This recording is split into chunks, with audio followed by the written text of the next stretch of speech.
16 రోజుల అసెంబ్లీ సమావేశాలు ముగిసాయి. 300 కోట్లు కాదు 3,000 కోట్ల రూపాయల ధర స్థిరీకరణ నిధి పెడతాము, తోడుగా ఉంటాము, కనీసం నోరు మెదపలేదు. పైగా ఎమ్మెల్యేలకు ఆటలంట, ఎమ్మెల్యేలతో స్కిట్లంట. అసలు అసెంబ్లీ సమావేశాలు బిహేవ్ చేస్తా ఉన్న తీరు చూస్తే ఇంత దారుణమైన పరిస్థితుల్లో రైతన్న కొట్టుమిట్టాడుతూ ఉంటే వీళ్ళ ఆటలు, వీళ్ళ పాటలు, వీళ్ళ స్కిట్లు, వీళ్ళ కాలక్షేపం.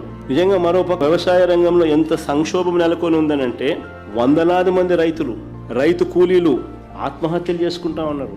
ఈ ప్రభుత్వ లెక్కల ప్రకారమే 2025లో ఆత్మహత్య చేసుకున్న 393 మంది రైతు కుటుంబాలకు, 2,472 మంది రైతు కూలీల కుటుంబాలకు వారికి పరిహారం ఎప్పుడు ఇస్తారన్నది కనీసం ఒక్క మాట కూడా చెప్పలేదు అసెంబ్లీలో.